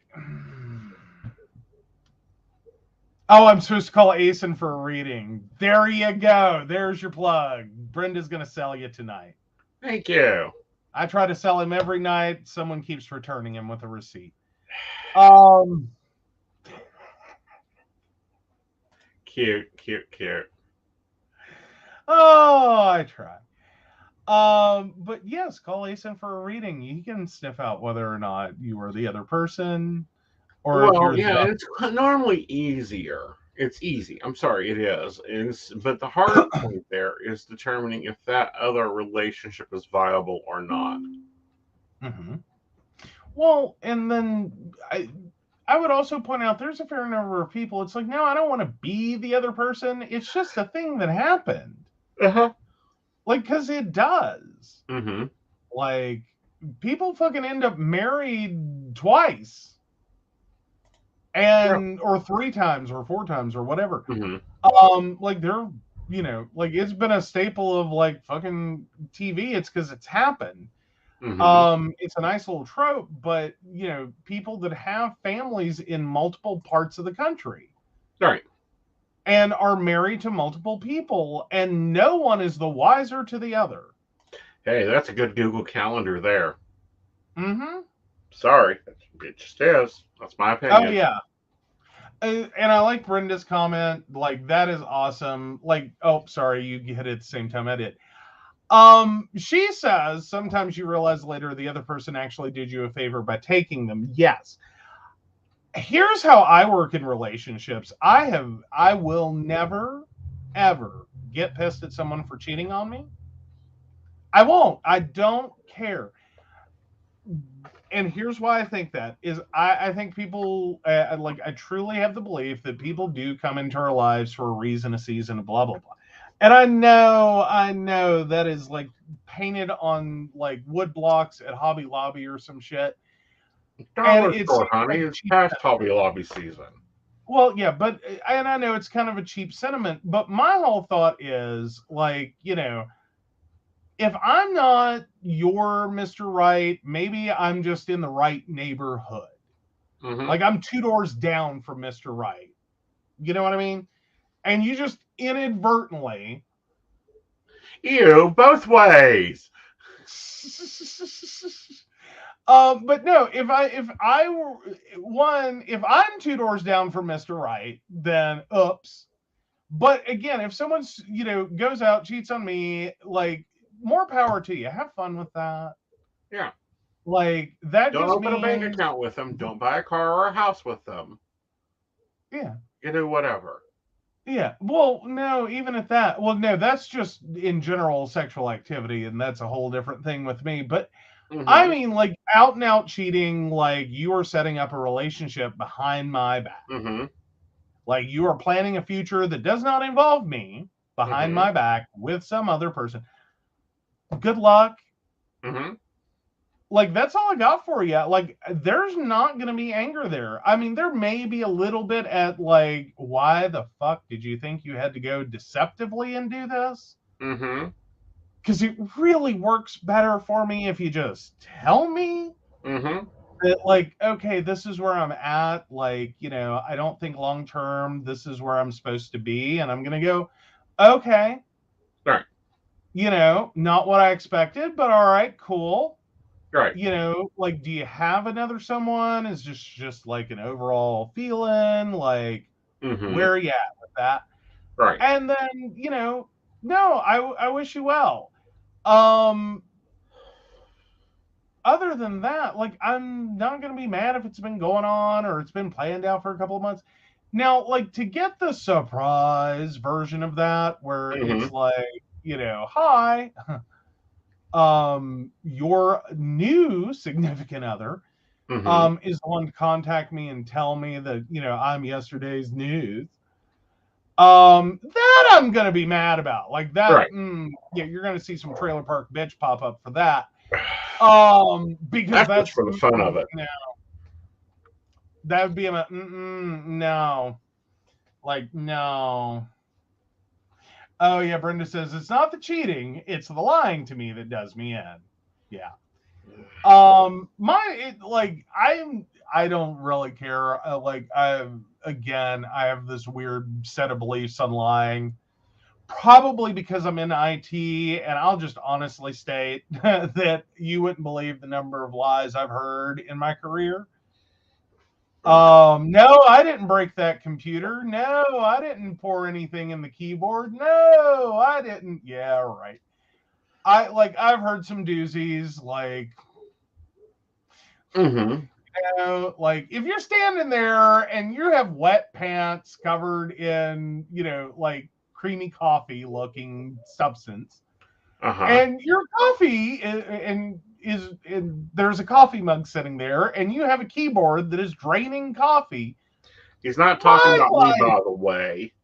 Do what now? You're not talking about me, by the way. No, I'm not talking about you. I'm talking about former coworkers that have lied to my face. I was going to say, because, honey, I just tell you, I need another keyboard. This one died. No. What happened? It died. I've heard it all. I've heard a fair amount. But I haven't heard it all. But no, I've heard a fair amount of lies in my time, and it's like, It's like, it's a $15 keyboard. Why do you go through the ruse? We're not going to fire you for okay, with one exception. We're not going to fire you for a keyboard that was accidentally destroyed. We did, however, fire someone for an intentionally destroyed keyboard. It wasn't intentionally destroyed. It was just covered in Vaseline. Yes, we did. That was at the collections agency.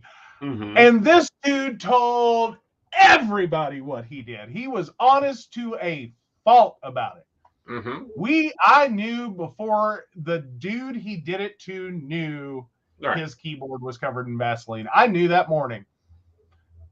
And I just went, I looked him dead in the eye and I said, you do realize as IT that I cannot condone that behavior.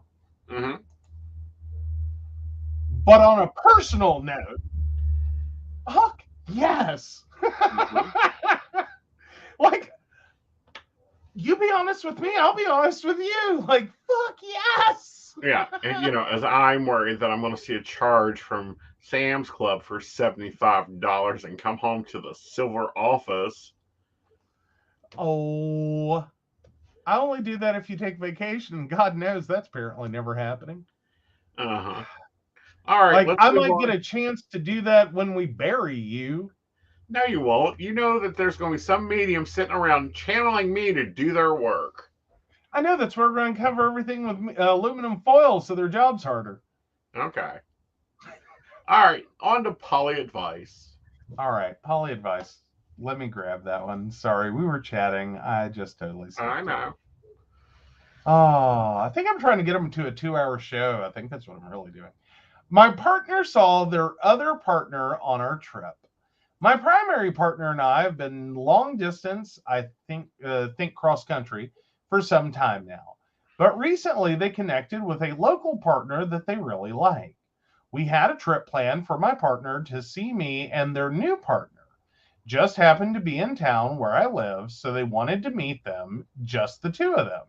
I felt like it wasn't really appropriate since it was kind of our trip, but they really felt like they wanted to be able to do it and that it wasn't taking anything away from our time together.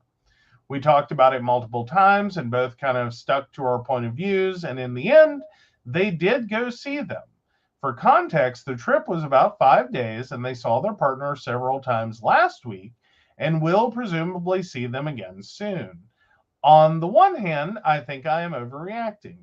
We had a ton of great times on our trip and did cool and special things. On the other, I feel hurt by this, but also pressure not to continue the conversation since we talked about it extensively. But I think we still can't quite wrap our heads around the other's perspective. I feel like I'm struggling to get over the fact I feel hurt, even though they did only go see them for about 2 hours max. It just bothers me that we had to talk about it so extensively on our short trip. And given that they will see one another at home, I just can't quite rationalize why this was so crucial. But maybe I'm just being a jealous jerk. I guess, has anyone been in similar situations? Perhaps this won't ever recur again. It was kind of bad luck, but I guess I'll take any kind of insight. Let me see. Do I want to read the edit? Obviously, the issue here is not that they went and did something else for 2 hours, but they saw their partner who they can otherwise see while on a trip that was about the two of us seeing one another because we are otherwise long distance.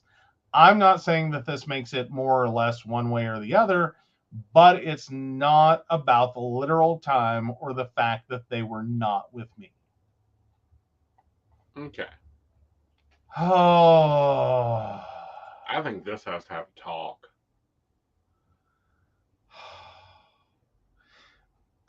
But not with the partner. I think the metas have to talk. Yeah, I think the metas need to have a conversation about respecting time together and having some boundaries around that. And like, is this necessary?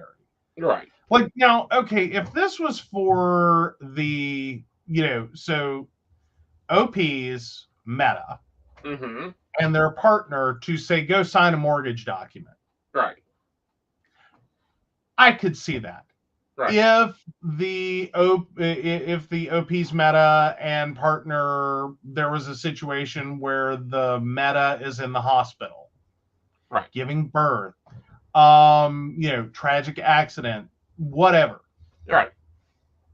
Okay, I'm like, you can't get mad at that. That is a major emergency. That is something life-alteringly huge. Right. Signing loan documents, signing mortgage documents, selling a home, buying a home, whatever side, whatever you're doing.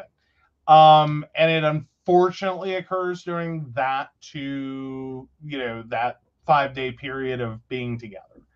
Right. Okay, that sucks. But I think that should be a moment you're like, okay, that's unavoidable. It is what it is. Right. If it's like they just got together and went and had dinner, No, you're not respecting the boundaries there. Right. Like, Especially you need a when defense. OP doesn't see primary partner Mm-hmm. for long stretches of time.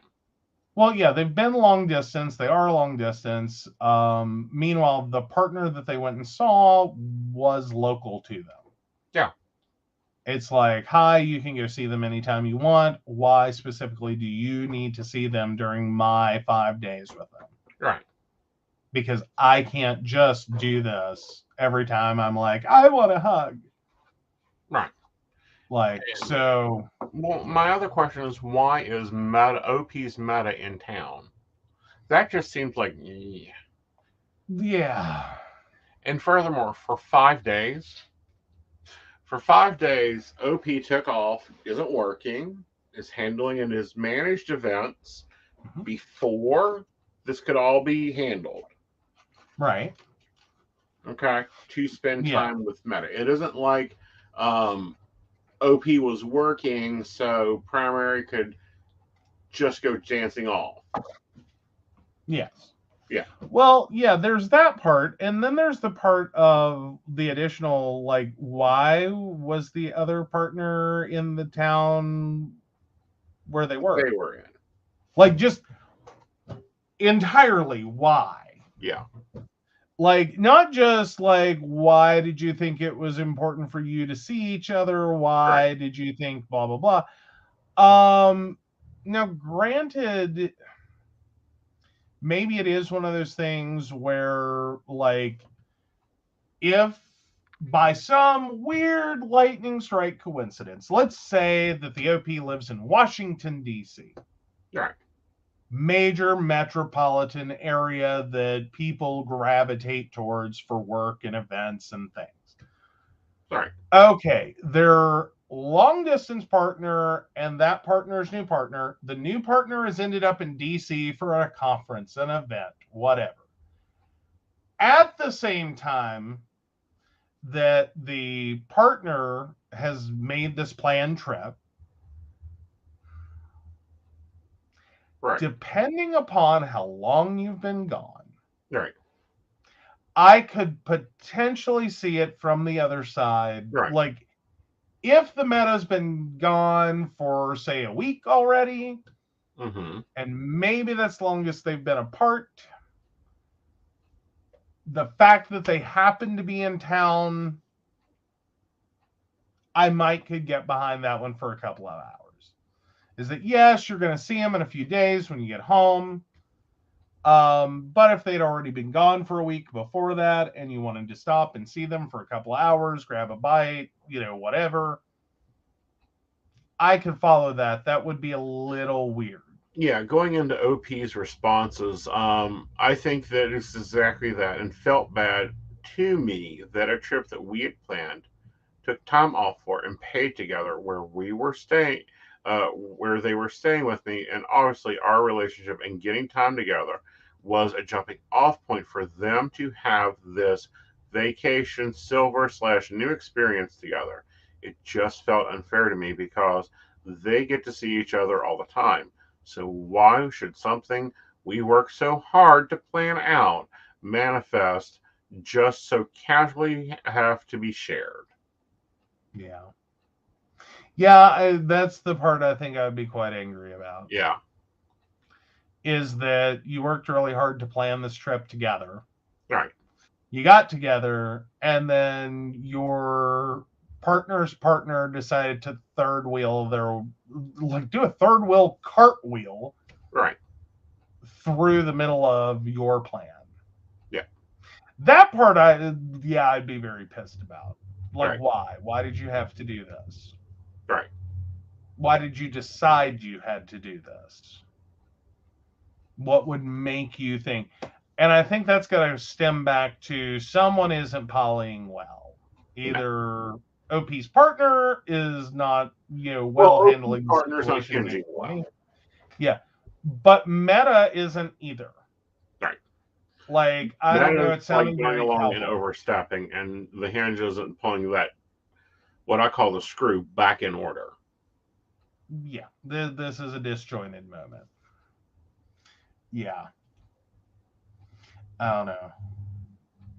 Yeah, and Brenda's in the same boat. I'd only be upset if the local partner came in just to interrupt their time together, and it sounds like that's exactly what happened. Right.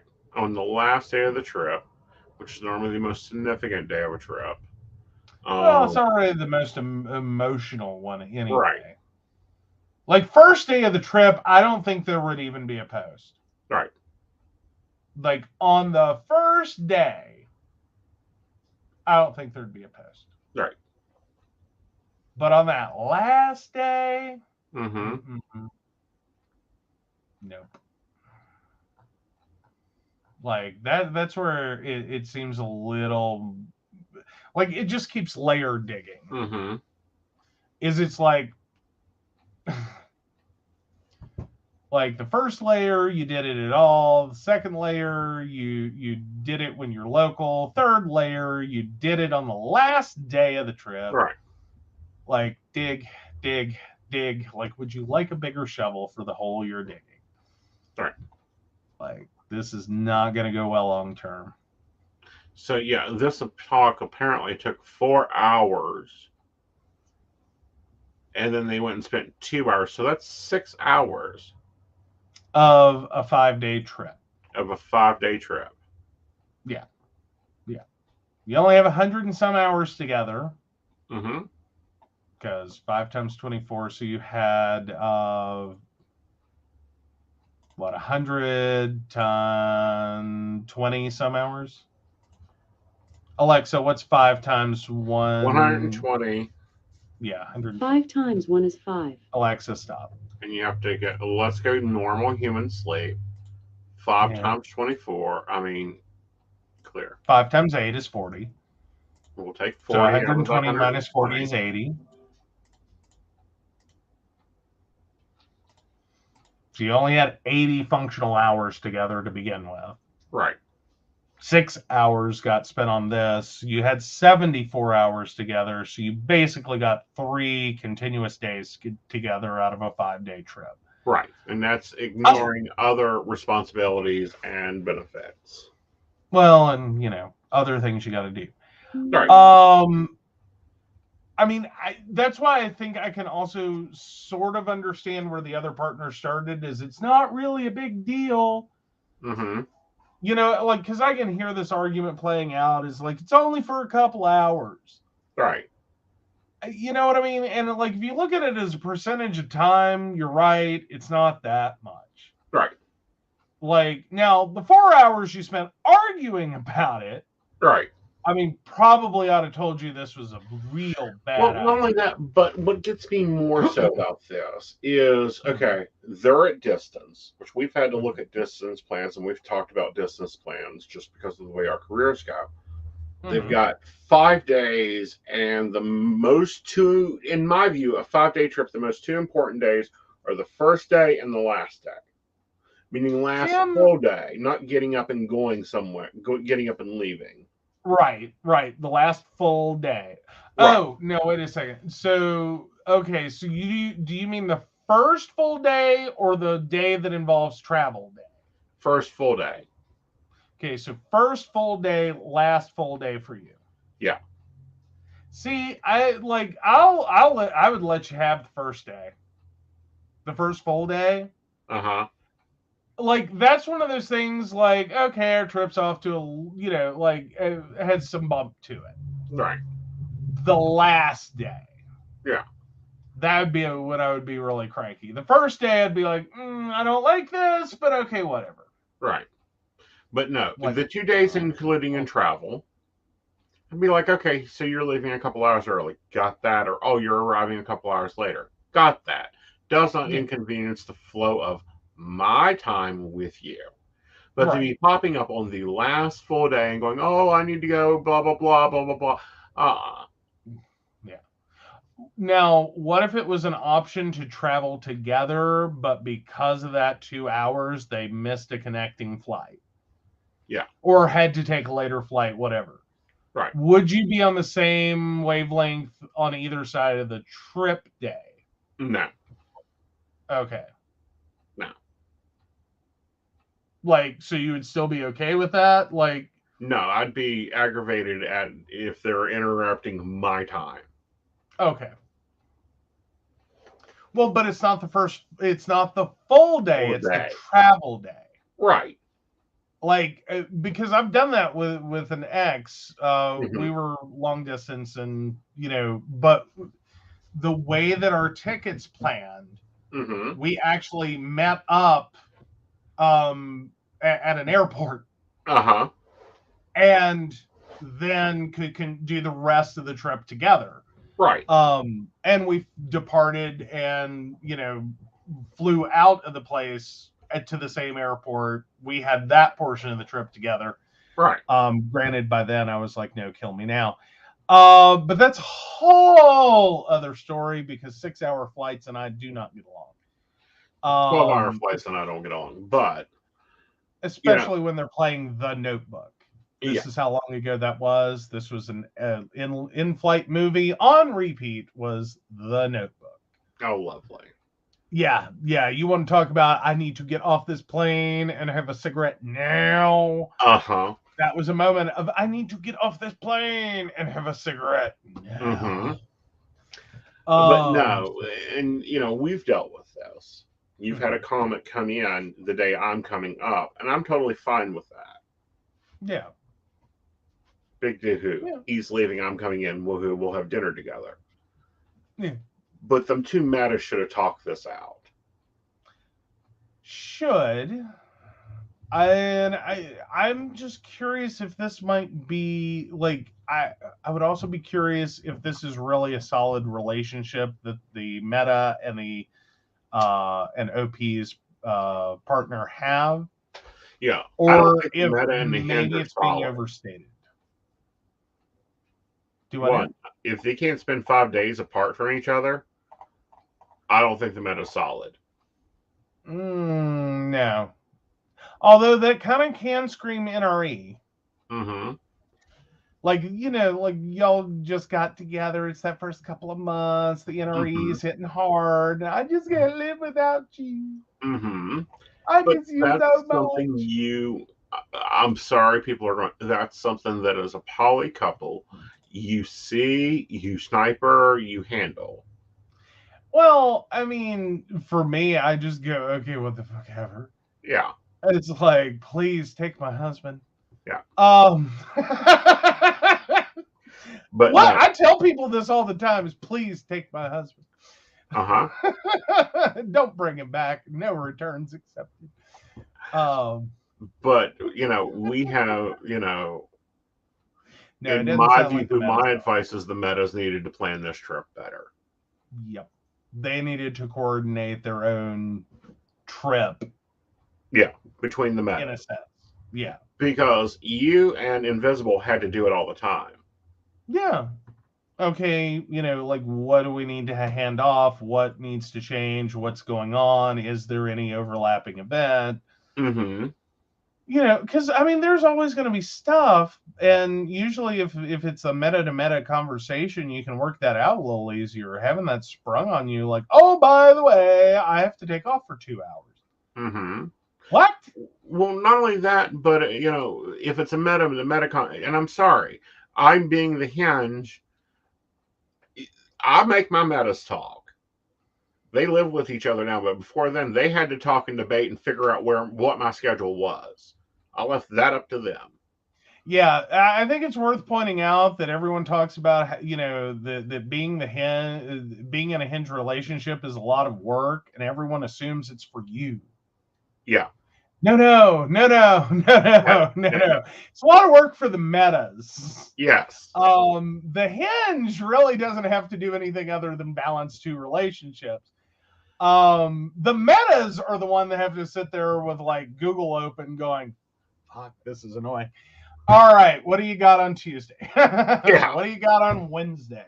Uh-huh. What do you have on Thursday? It's like booking with a dentist who's really expensive and popular. Yes. Mostly to, end up in a lot of pain. But anyway. Yeah, I think the most complicated is when there was 3 metas and one of them was not in the group meta. So the hinge had to play monkey in the middle and going, nah, he'll be here Thursday and Friday. So I need to be in this location Thursday and Friday. And I had to tell both of them this. Yes. Well, they're already having this conversation of, are you taking him Thursday or am I taking him Thursday? Well, where is he Thursday? And I was on the road at this time. I'm going to need a private. Like, I'm confused. Or tired or brain damaged or something. I don't know. I'm confused. Oh, hell. Jesus. Like, Meta, what the fuck? That's the Meta mothership.